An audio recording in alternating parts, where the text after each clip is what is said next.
Hello दोस्तों। आज हम लोग एक ऐसे आंदोलन के बारे में बात करेंगे जो महात्मा गांधी के जीवन का सबसे ही प्रसिद्ध आंदोलन में से एक है, चंपारण सत्याग्रह आंदोलन। ये आंदोलन महात्मा गांधी का जीवन का सबसे महत्वपूर्ण सत्याग्रह में से एक गिनती आता है। और ये सत्याग्रह जो है हमारे हर एक एग्जाम के लिए, चाहे वो एसएससी हो, रेलवे हो, एमटीएस हो, जेपीएससी, यूपीएससी, हर एक एग्जाम के लिए, हर एक गवर्नमेंट एग्जाम के लिए काफ़ी महत्वपूर्ण होता है। तो दोस्तों, आज इस चंपारण आंदोलन को हम लोग बहुत ही डिटेल में, कंप्लीटली डिटेल में देखने वाले हैं। तो आप लोग बिल्कुल ही इसको आराम से देखिएगा और कंप्लीट हिस्ट्री आंदोलन के बारे में जो भी है वो कंप्लीट में बताने वाला हूँ आपको। ये आंदोलन के बारे में, महात्मा गांधी सत्याग्रह आंदोलन को महात्मा गांधी के द्वारा लड़ा गया था और इसको सविनय अवज्ञा आंदोलन के नाम से भी जाना जाता है। ये सविनय अवज्ञा आंदोलन क्या होता है ये मैं वीडियो के अंत में बताऊंगा, तब तक आप वीडियो को अंत तक जरूर देखिएगा। देखिए, चंपारण सत्याग्रह आंदोलन जो है, सबसे पहले ये जान लीजिए कि सबसे पहले इसको लड़ा गया था 19 अप्रैल 1917 को। 19 अप्रैल 1917 को इस आंदोलन को स्टार्ट किया गया था। अंग्रेजों के विरुद्ध गांधी जी के नेतृत्व में कई आंदोलन हमारे देश में किए गए थे।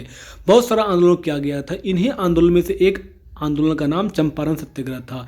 ये आंदोलन बेसिकली जो है वो किसानों के हित में किया गया था, किसानों के लिए किया गया था और बहुत ही महत्वपूर्ण आंदोलन है जो किसानों से जुड़ा हुआ था। 19 अप्रैल 1917 को शुरू की गई इस आंदोलन को इस साल 100 साल पूरे हो गए हैं। ठीक है, आखिर क्या था ये चंपारण सत्याग्रह आंदोलन और क्यों किया गया था? चलिए देखते हैं आगे। इसके बारे में आपको मैं बहुत ही जानकारी देने जा रहा हूँ। देखिए आगे जाके कि चंपारण सत्याग्रह का इतिहास क्या, देख सकते हैं आप लोग कि क्या था। यहाँ पे कुछ कंटेंट दिए आपको, क्या क्या बताने वाले। देखिए क्या था चंपारण सत्याग्रह। ठीक है, चंपारण सत्याग्रह आंदोलन का इतिहास। चंपारण के लोगों की गांधी की मुलाकात।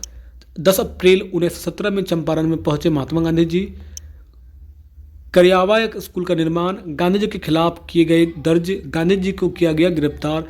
चंपारण कृषि समिति का गठन किया गया।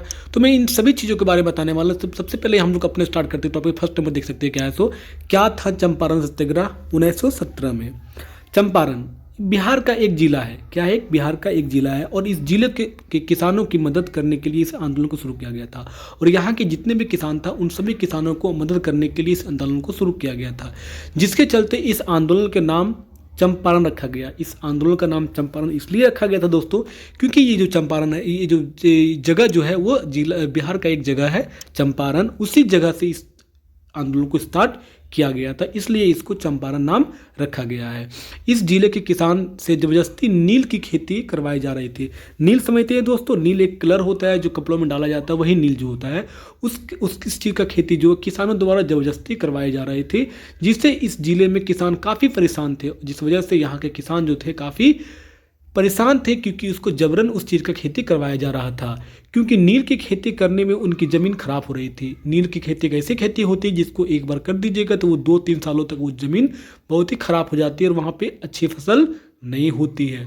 किसानों को उनके खेत के अधिकार भाग 20 हिस्सों में से 3 भाग, और इसको हम लोग 20 कट्ठिया नाम से जानते हैं। कि देखिए 20 कट्ठा ज़मीन में से 3 कट्ठा ज़मीन में आपको नील की ही खेती करनी है, ऐसा मजबूर अंग्रेजों द्वारा जो भारतीय किसान था उन लोगों के ऊपर किया जा रहा था, जिससे काफ़ी परेशान थे, जिसके कारण किसी भी खाने की चीज़ की खेती नहीं कर पा रहे थे। इस वजह से जो है भारतीय किसान लोग कोई भी चीज़ का खाने की खेती नहीं कर पा रहे, जैसे गेहूँ, चावल, ये सब का। जिस वक्त बिहार में इस जिले में ये सब हो रहा था, उस वक्त हमारे देश को आज़ादी करवाने की लड़ाई शुरू हो गई थी। और ये जब भी ये आंदोलन शुरू हुआ तो उसी समय से हमारे देश को आज़ाद दिलाने की लड़ाई जो है आरंभ हो गई थी। आंदोलन का नाम देख सकते हैं आप, क्या सत्याग्रह, चंपारण सत्याग्रह है। ठीक है दोस्तों, कब शुरू हुई? 19 अप्रैल 1917 को। काल कब तक चला? करीब 1 साल तक, पूरे 1 साल तक ये चला था। कहाँ किया गया था आंदोलन? चंपारण जिला में, बिहार, जो बिहार में एक जिला चंपारण जो है भारत में, यहाँ किया गया था। किसान के लिए किए गए आंदोलन। किसान के लिए जो आंदोलन जो है किसान के लिए किए गए थे, किसानों के हक के लिए किए गए थे कि उसका ज़मीन जो है वो जो चाहे वो अपने हिसाब से खेती कर सके। किसके नेतृत्व में किया गया था आंदोलन? तो महात्मा गांधी के नेतृत्व में किया गया था और बृजकिशोर प्रसाद जी थे और भी जो हमारे थे। किन किन राजनेताओं ने किया हिस्सा? किन किन राजनेताओं ने लिया हिस्सा? राजेंद्र प्रसाद, अनुग्रह नारायण सिंह, ये सभी जो है साथ में थे। और ये रामनवमी प्रसाद थे, JB कृपलानी इत्यादि और लोग भी थे। चंपारण सत्याग्रह का इतिहास, चलिए स्टार्ट करते हैं हम लोग। चंपारण सत्याग्रह का इतिहास क्या है? चंपारण के लोगों ने गांधी जी से क्या मुलाकात किया, क्या था देखते हैं माजरा। चंपारण के साहूकार राजकुमार शुक्ला और संत राउत ने गांधी जी के लखनऊ में जाकर मुलाकात की। कि जो गांधी जी लखनऊ में एक मीटिंग में गए थे, वहाँ पे जाकर इन लोगों से मुलाकात किया था। और गांधी जी चंपारण के किसानों पर हो रहे अत्याचारों के बारे में जानकारी दी। और वहाँ पे जाकर के गांधी जी के साथ में मिल करके जो राजकुमार शुक्ला है और संत राउत जी ने जो है वो महात्मा गांधी को जो भी चीज़ यहाँ पे बिहार में हो रहा था, चंपारण जिला में जो भी किसानों के साथ हो रहा था, वो कंप्लीट अत्याचारों के बारे में उसको डिटेल जानकारी देते हैं। लेकिन गांधी जी के पास बिहार आने के लिए समय नहीं था, लेकिन महात्मा गांधी के पास वहाँ पे आने के लिए उसके पास उतना समय नहीं था। उन्होंने राजकुमार शुक्ला के साथ बिहार आने से मना कर दिया, उन्होंने क्लियरली जो है बिहार आने से मना कर दिया। लेकिन राजकुमार शुक्ला अपनी जिद्दी पर अड़ पड़े, लेकिन वो जो है अपनी जिद पर अड़ पड़े, उन्होंने गांधी जी को बिहार आने के लिए मना ही लिया फाइनली। आगे देखिए क्या है कि गांधी जी ने राजकुमार शुक्ला से वादा करते हुए कहा कि कोलकाता के दौर के बाद वो कुछ साथियों के साथ सीधे बिहार आएंगे। कि वो जब कोलकाता में कुछ मीटिंग है, वहाँ पे कुछ जाएंगे कोई दौर में, उसके बाद जो है कुछ अपने साथियों के साथ वो सीधे बिहार के लिए आएंगे। इन्होंने ऐसा वादा किया महात्मा गांधी ने।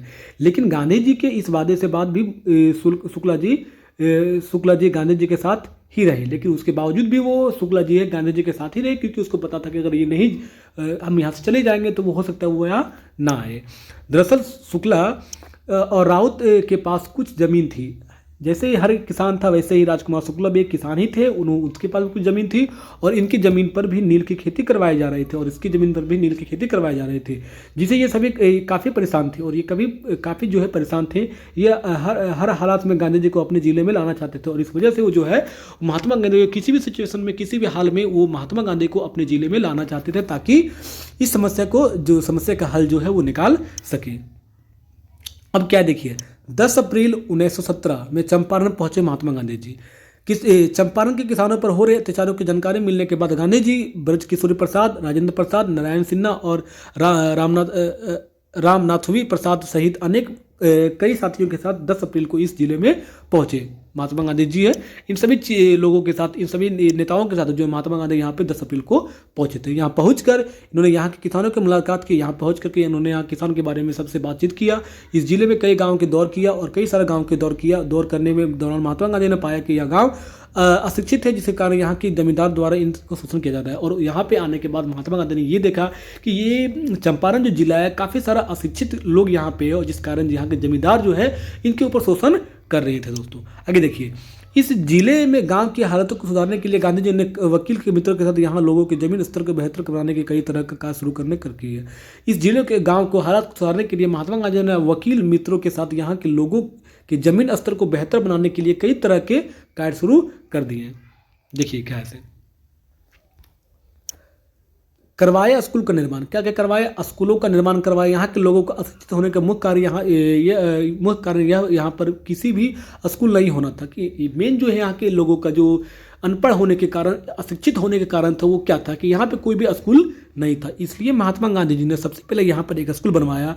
ये स्कूल बरहरवा लखनऊ गांव में बनवाया गया था। स्कूल का निर्माण करवाने के बाद गांधी जी ने यहाँ के लोगों के अंदर आत्मविश्वास पैदा करने का काम किया। सबसे पहले क्या किया? स्कूल ओपन किया, स्कूल खुलवाया। फिर उसके बाद लोगों के अंदर जो आत्मविश्वास किया, अपने आप पे कॉन्फिडेंस, अपने आप पे तुम विश्वास कैसे रख सकते हो, ये चीज़ को उन्होंने महात्मा गांधी सबके अंदर जागृत करने की कोशिश किया। इतना ही नहीं, महात्मा गांधी ने यहाँ के लोगों के साथ साफ सफाई का महत्व बताया कि लोगों को साफ सुथरा रहना है, उसके महत्व के बारे में बताया। यहाँ के गाँवों के फैली गंदगी को साफ भी करवाया और जो भी गंदगी था उसको भी साफ करवाया। दोस्तों इसके अलावा गांवों की औरतें और छोटी जातियों के लोगों प्रति हो रहे मतभेद को भी कम करने के लिए गांधी जी ने कई कार्य किए कि लोगों के अंदर जो मतभेद था, ऊंच नीच जो चीज़ था, ये चीज़ को भी ख़त्म किया। आगे देखते हैं। दूसरा स्कूल मधुबन में जनवरी 17, 1918 में बनवाया गया था। इन दोनों स्कूल को बनवाने में संत राउत ने महात्मा जी की मदद किया था। वहीं गांधी जी ने इस प्रयास के इस मदद से कई जाने माने नेताओं की भी थी। जवाहरलाल नेहरू जी भी गांधी जी के इस अभियान में जुड़े हुए थे। दोस्तों जवाहरलाल नेहरू भी जो इस योजना में जुड़े हुए थे। आगे देखते हैं। तो यहाँ पे देख सकते हैं कंप्लीट जो है और हमने दिया है वो आप डिटेल देख सकते हैं। कंप्लीट जो है वीडियो आप आगे स्क्रॉल करते हुए पूरा पढ़ सकते हैं, देख सकते हैं कि देखिए दोस्तों, इस आंदोलन के दौरान जो है महात्मा गांधी को गिरफ्तार भी किया गया था। इस जिले के में अशांति पैदा करने के आरोप के चलते यहाँ के पुलिस ने गांधी जी को हिरासत में ले लिया कि यहाँ पे आकर के महात्मा गांधी ने यहाँ पे क्या कर रहा है कि लोगों के बीच अशांति पैदा कर रहा है, इसलिए उसको गिरफ्तार भी किया गया था। गांधी जी के गिरफ्तार होने की खबर जैसे ही यहाँ के किसानों को लगे तो उन्होंने पुलिस स्टेशन सहित कोर्ट के बाहर प्रदर्शन करना शुरू कर दिया। जैसे यहाँ के लोगों किसानों को पता चला कि महात्मा गांधी को जेल ले गया गया है, उसके बाद सभी जो पुलिस स्टेशन में जाकर के कोर्ट में जाकर के प्रदर्शन करना शुरू कर देते, जिसके बाद यहाँ की अदालत को गांधी जी को रिहा करना पड़ता है और अंततः जो है यहाँ के अदालत को भी महात्मा गांधी को रिहा करना पड़ता है। तो दोस्तों यहाँ पे देख सकते हैं और भी कंप्लीट जो चीज़ है यहाँ पे दिया हुआ है, जुड़े अन्य बातें जो है क्या थे, देखिए दोस्तों कि चंपारण सत्याग्रह से जुड़े अन्य बातें। ये सत्याग्रह भारत में गांधी जी का पहला जो सिविल ओबीडियंस मूवमेंट था। सिविल ओबीडियंस मूवमेंट का ये मतलब होता है कि दोस्तों बिना दंगा फसाद किए हुए अशांति तरीके से कोई चीज़ को, कोई लड़ाई को जीतना ही जो है वो सिविल ओबीडियंस के नाम से जाना जाता है दोस्तों। तो महात्मा गांधी जी द्वारा इसमें बिना लड़ाई झगड़ा किए हुए कानूनी कार्रवाई करके, ना कोई दंगा ना फसाद, उसके बावजूद ये जो इस तरीके से ये आंदोलन का सत्याग्रह आंदोलन को जीतता है, इस चीज लिए इसको जो है महात्मा गांधी का जो पहला सविनय आंदोलन के नाम से जाना जाता है, जिससे इंग्लिश में बोलते हैं सिविल डिसओबीडियंस। इस मूवमेंट के साथ अंग्रेजों को गांधी जी की ताकत के बारे में पता चलता है दोस्तों। और देखिए इस आंदोलन के दौरान ही पहली बार संत राउत ने गांधी जी को बाबू के नाम से पुकारा था। बहुत इंपॉर्टेंट है, कौन पुकारा था बाबू के नाम से? संत राउत ने, जिसके बाद से गांधी जी को बापू कहा जाने लगा दोस्तों। चंपारण सत्याग्रह मूवमेंट के 100 साल होने पर सरकार ने स्वच्छता से जुड़ी योजना के बिहार में शुरू किया। इस राज्य में सीवरेज प्रोजेक्ट शुरू किया गया। इस प्रोजेक्ट के लिए सरकार 1000 करोड़ रुपए देगी। इसके अलावा इस राज्य में कई कार्यक्रम भी आयोजित किया गया है जो कि साफ सफाई से जुड़े हुए हैं दोस्तों। तो ये कंप्लीट डिटेल जो है हमने इस आंदोलन के बारे में बताया दोस्तों। ये वीडियो कैसी लगी आप लोगों को जरूर बताइएगा और अच्छी लगी हो तो वीडियो को लाइक जरूर कीजिएगा दोस्तों। थैंक यू, जय हिंद दोस्तों।